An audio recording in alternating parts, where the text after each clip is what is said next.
means Soviet citizens are free to criticize radical reformers and the communist leadership. This empire that Ronald Reagan once termed evil is experiencing some freedom. The people of Russia recently voted in their first direct elections, and people are able to say what is on their minds.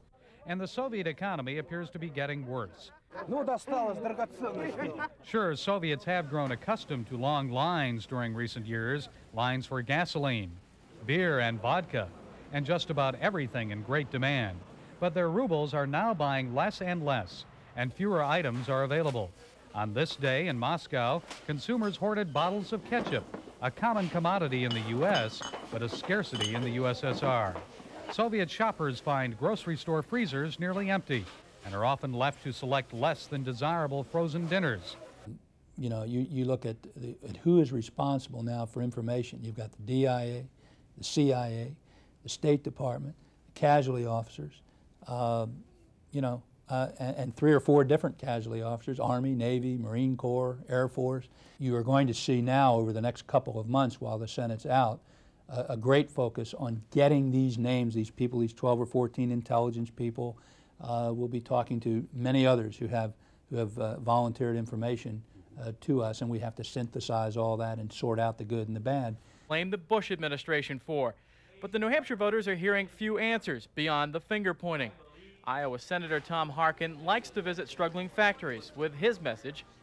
Part of the strategy in winning the nod here in New Hampshire is finding prime photo opportunity locations for press conferences. But the former senator from Massachusetts discovered very quickly that some ideal locations aren't all they're cracked up to be. Celebrating what he termed Environmental Day,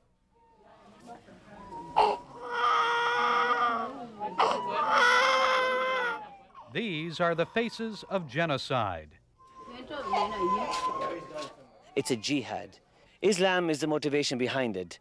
A 10-year-old civil war in Sudan has pitted the military regime of the north against the Christians of the south. While Muslims in East Africa are preaching prosperity and self-worth and winning converts that way, there's another side to Islam, when Islam is carried to the extreme, a radical, ugly side, as is prevalent here in southern Sudan. Tren Moss was the first American restaurant in Russia. It opened in 1989 and is co-owned by Trenton, New Jersey businessman Jeff Ziegert. His advice to President Clinton: help American business help Russia. Maybe the thing is to give small to medium-sized corporations low interest rate loans to stimulate them to come over here. This country does not need $24 billion. This country needs businessmen to come over here with money. So Russians are feeling real pain and hardships as their country moves forward toward a market economy. And time and Russian patience may be running out. Apathy may eventually turn to anger.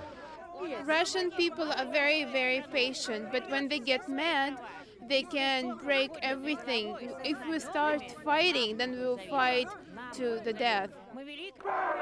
Californians are searching for answers as to what might prevent future mayhem and destruction, like that witnessed in South Central Los Angeles last month. Almost all agree the solution is black empowerment, and many Californians say that empowerment can come only by improving educational opportunities in America's inner-city schools. Although the official numbers won't be released until the end of June, supporters of the initiative say they have more than enough signatures to qualify for the November ballot. Well, I am happy for the opportunity to be able to express my views to your audience, which I understand numbers about 20 million. We talked about the election. Do you expect violence? Encourage the ethics committee to pursue an investigation of this and clear your name. At no time did I violate any trust that was placed in me by my constituents, and that I have always acted as a member of Congress in the best of public interest. I consider myself an asset, and I consider us a winning team, and we will invite you to the White House in January for a press conference.